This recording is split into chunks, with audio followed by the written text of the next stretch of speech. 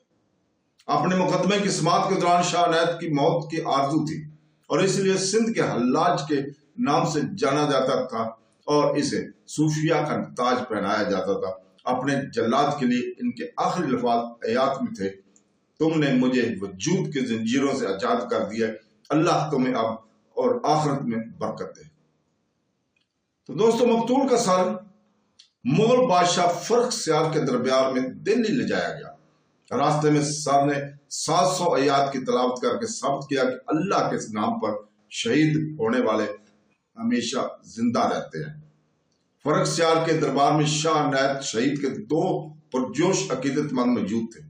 جب انہوں نے دیکھا کہ کیا ہوا تو ان کی آنکھوں میں خون اتر آیا اور غصے میں ان دونوں نے فرخ کو سرخ گرم بیڑیوں سے اندھا کر دیا۔ افراتفری مچ گئی اور ایک شاگرد مارا گیا، جبکہ دوسرا اپنے شہید آقا کا سر لے کر فرار ہونے میں کامیاب ہو گیا اور اسے جھوک پہنچا دیا۔ ٹھٹھا کے ایک سید نے ایک مزار بنایا جہاں شاہ شہید دفن تھے۔ باقی ہزاروں شہداء کو 7 اجتماعی قبروں میں دفن کیا گیا، جن میں سے ہر ایک کو گنج شہید کہا جاتا ہے۔ اس معرکے میں 24,000 پیروکار شہید ہوئے، جس کا موازنہ صرف کربلا کی جنگ سے کیا جا سکتا ہے۔ جھوک کی لڑائی 2 حکمرانوں کے درمیان لڑائی نہیں تھی، بلکہ یہ غالب مغل افواج کے ساتھ ان کے مقامی ساتھیوں اور بہادر صوفیوں کے ایک گروہ کے درمیان تصادم تھی، جنہوں نے اس وقت کے کرپٹ جگیرداروں اور سامراجی نظام کے خلاف بغاوت کا انتخاب کیا تھا۔ وہیں صدی کے سوشلسٹ صوفی کا سیاح میلو، جس نے جھوک 18 کے علاقے میں اپنے قائم کردہ کمیون کی حفاظت کے لیے ایک جنگ میں اپنے شاگرد کے بڑی تعداد کے ساتھ اپنی جانیں قربان کر دی۔ سال بعد مختلف مزارات پر منعقد ہونے والی دیگر عرس کی تقریبات سے بالکل مختلف ہے۔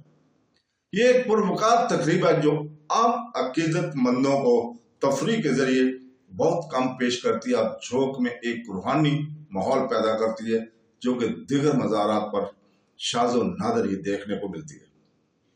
مسلسل 3 دن اور راتوں تک وسیع مزار کے احاطے میں شاہ عنایت کی جد و جہد کا مقصد پوری انسانیت کو درپیش مشکلات کو تلاش کرنا اور بلا تفریق ذات پات، مسلک اور مذہب کے لوگوں کے مسائل کو حل کرنا تھا۔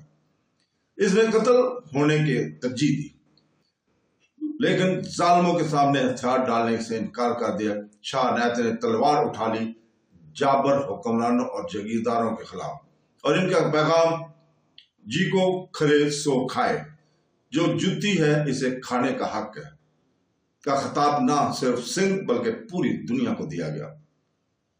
تو دوستوں، اللہ حافظ۔